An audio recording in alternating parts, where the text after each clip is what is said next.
Today on this video, I'm going to show you how to stretch watercolor paper. What a pain! I don't want to stretch paper. I don't want to wait till tomorrow. I want to paint now. What to do? Do I have to stretch watercolor paper? What happens if I don't?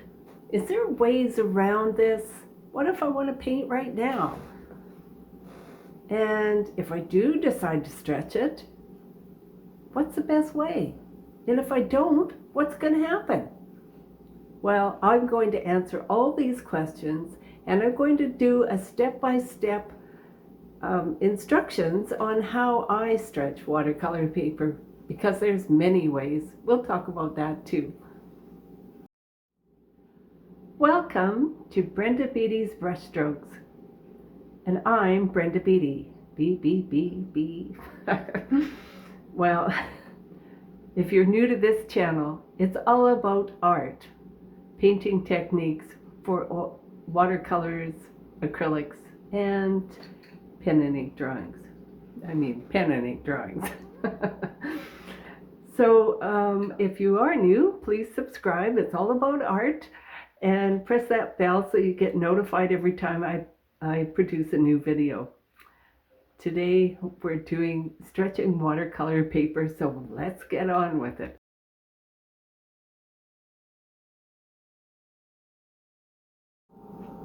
So what happens to paper when water gets on it? This is our problem with watercolor paper. This is just a regular piece of note paper, and I'll show you what happens when we put water on it. There's a little droplet, and I'm going to put a little droplet here on the watercolor paper. Now you will see very soon that this paper, so when paper is wet, it wants to expand. It can't expand outward because the dry paper won't allow it to. So it either expands up or down. Paper is made of pulp that comes from trees, but watercolor paper is good paper, 100% cotton. So it acts more like fabric than paper. You'll see here, I don't know if you can see it or not, but this paper has buckled. It's got a lump. It went downward instead of upward. This watercolor paper will take a little longer, but you can see it's starting. You can see that lump. That will happen if there's uneven drying. If the paper is already stretched, it can't do that. And so that's why we stretch it. Is stretching always necessary? No. Only if you're using paper that is 140 pounds or lighter. If you paint in light washes and dry brush techniques, it may also not be necessary. If you use a watercolor block, the paper is pre-stretched and glued along the edges. But even this paper sometimes comes away on the edge. I do use watercolor blocks for plein air because they are so handy and lightweight. If you use 300-pound paper, it is so heavy and thick that you won't have trouble with it stretching or rumpling. Just make sure you attach it on the edges with masking tape to your board so that you don't have any problems with the edges lifting up. But really, it's lovely paper to work on with no stretching necessary. So what happens if you don't stretch it? Well, your painting can end up looking like this. But if that happens, I tell you how to fix it in my video called Flatten a Watercolor Painting the Fast and Easy Way. I'm going to show you a foolproof method of stretching paper. Here's what you'll need.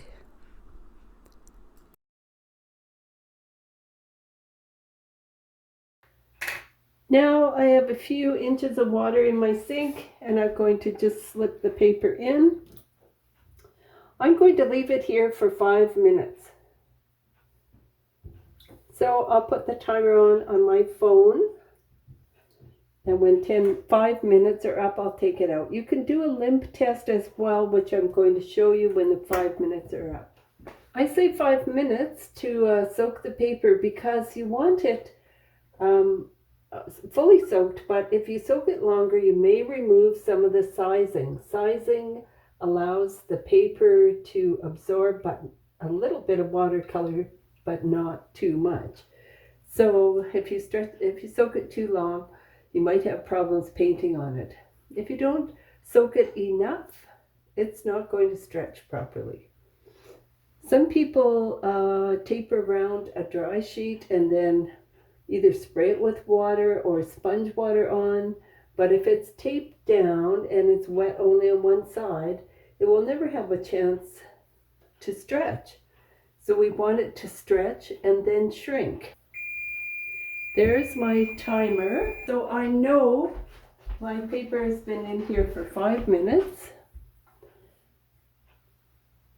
And I know by how limp it is, you see it just folds easily, which it would never do before it was wet. And I'm going to let the drips fall out here until most of the water has run off the paper. So I'll speed this up for you. And this is a watercolor artboard, also called a gator board. It has paper on 2 sides and foam in the middle. And I have tried using my favorite method, which is masking tape on these artboards, and it just doesn't work. Now I'm just spreading. I'm actually forcing the air out of, make sure there's no air underneath the paper.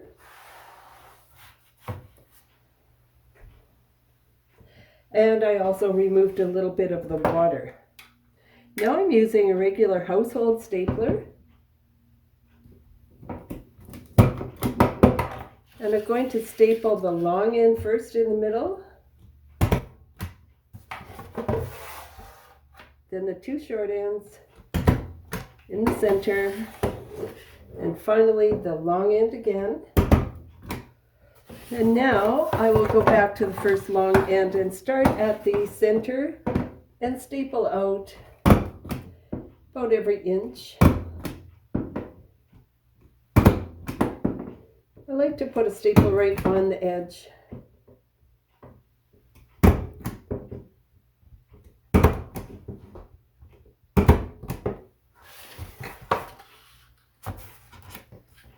And then along the sides, starting from the center, going out. Does that make a difference? Who knows? I don't.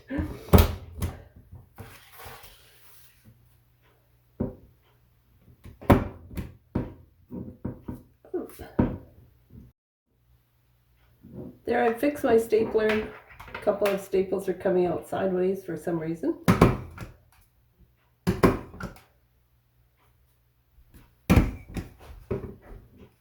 It would be really nice if I could get this in a straight line.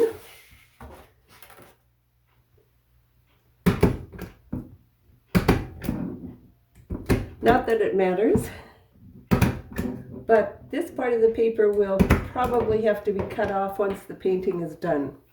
Now I'm finished stapling. This paper has to dry for about 12 hours, so usually I do it overnight, and I'll show you what it looks like in the morning.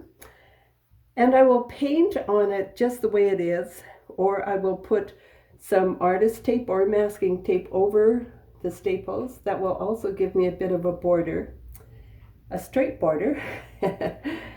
And when the painting is totally finished, I remove it from the board. Well, I usually use a kitchen knife underneath just to pry them up, the staples up, and so you can pull them out with your fingers. Then you have to remove this paper. It would be under a frame or a mat anyway, so you could leave it on. And that's it. That's all you need. So this is cool water, 5 minutes. Stretch it out, sponge it off, and staple it on. Come back 12 hours later and you have a painting. This is one that I stretched yesterday, and you see it's perfectly flat to paint on. It's really beautiful. There is another method of wrapping a wet watercolor paper around a frame that's meant for canvas, or you can even use a canvas. There's a really good video about that, so rather than do that again, I will put a link to the video in the description down below. One of my favorite methods of stretching paper has been with masking tape instead of staples. This method only seems to work on this type of board. This is heavy-duty gator board that has wood veneer on the top and the bottom. I've been using Scotch brand masking tape, contractor grade. I've also tried using masking tape on the white gator board, the paper gator board, but it just doesn't seem to work. So stick with the staples if you're using this gator board. I've tried using the green painter's tape as well. It doesn't work well on this white gator board either. It comes off of the board and the paper easily, but that doesn't help if it doesn't hold it while it's drying. So some people use gummed paper tape, and it's not foolproof either. So if you use that, you'll have to use staples as well. Another method of stretching watercolor paper is the use of commercial stretchers. There are several available and they work really well. The only drawback is the fact that you're limited to the size of the stretchers. And of course, they are expensive, relatively. There are links below in the description to some of the products I've mentioned. And I do make a small commission if you buy through the links, and you don't pay extra, but it helps me to continue to make these free videos for you. I hope this answers your stretching questions. If you have another method that you prefer, I'd love to hear about it in the comments. And yes, I do read all the comments. Remember to subscribe if you're new, and like it if you liked it. Happy painting.